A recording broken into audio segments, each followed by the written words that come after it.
Iranian President Ebrahim Raisi is dead after a helicopter crash. The chopper went down yesterday in bad weather in the country's mountainous northwest. Also on board, the country's foreign minister and several other prominent government officials. Experts say their deaths could have an impact on Iran's internal politics, but it's unlikely to change Iran's aggressive stance against the U.S. and the West. And the International Criminal Court prosecutor has announced that the ICC is seeking arrest warrants in relation to the October 7th attacks in Israel and the war in Gaza. During an exclusive interview with CNN, Karim Khan said he is seeking arrest warrants for the leader of Hamas and for Israeli Prime Minister Benjamin Netanyahu on charges of war crimes and crimes against humanity. The ICC is also seeking warrants for two other top Hamas leaders and for Israel's defense minister. The warrants against the Israeli politicians mark the first time that the ICC has targeted the top leader of a close ally to the United States. A panel of ICC judges will now consider Khan's application for those arrest warrants. Joining us now via Zoom is Wayne State University Professor of Teaching Near East Studies, Saeed Khan. Thank you for being here. Thank you for having me. So these developments obviously troubling for quite a few reasons. What are your thoughts on what we've heard? Well, first of all, certainly this came out of nowhere. All evidence seems to point that this was a terrible and tragic accident, helicopter going down in bad weather. The reason I mention this, of course, is that anything involving the Middle East, and particularly Iran, is then met with an avalanche of conspiracy theories. Was the United States involved? Was Israel involved? And particularly after 2020, when the United States targeted and assassinated the leader of the Iranian Revolutionary Guard, Qasem Soleimani, in Baghdad, those kinds of speculations and suspicions run rampantly, not only in Iran, but elsewhere.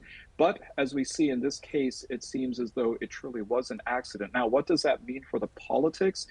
Well, the politics really does stop at the water's edge, or more specifically, at the feet of Grand Ayatollah Ali Khamenei, who is the supreme leader of Iran, and certainly would go ahead and outrank even the president.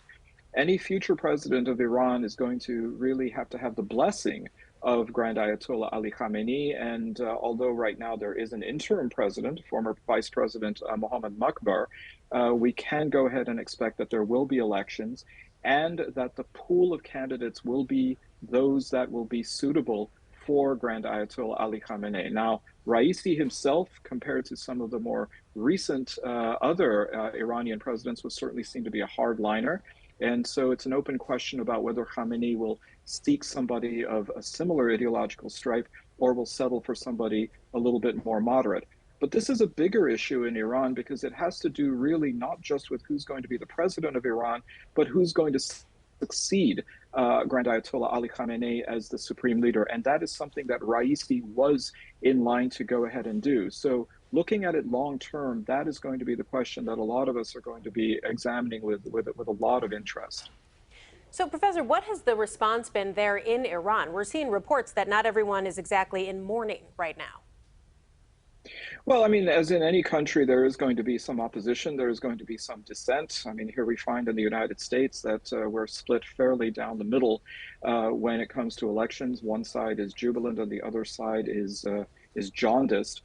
We've seen this over several election cycles, and I'm sure that in Iran that is not something that is an exception either.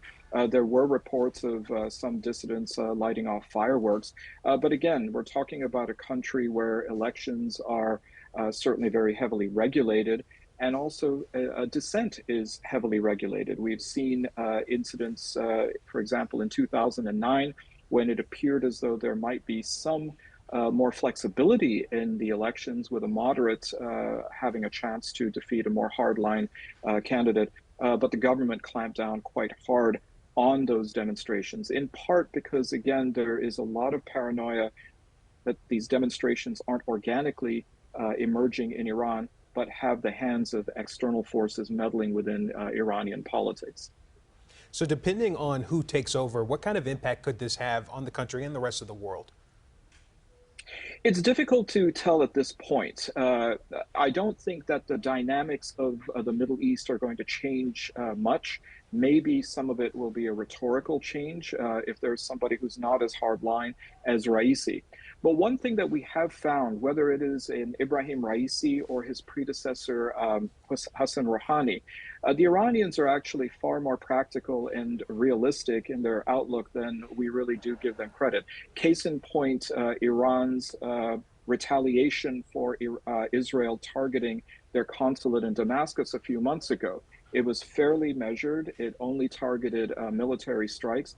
And through some back channel negotiation, Iran actually agreed to allow Israel to then also target sites within Iran proper. That does not then indicate a country that is irrational or doesn't understand broader implications. And I think that that is a tradition that will continue irrespective of who's going to be leading Iran, at least in the office of the presidency. Well, we will continue watching any developments there. Professor Saeed Khan from Wayne State University, we appreciate your insight on this. Thanks for joining us.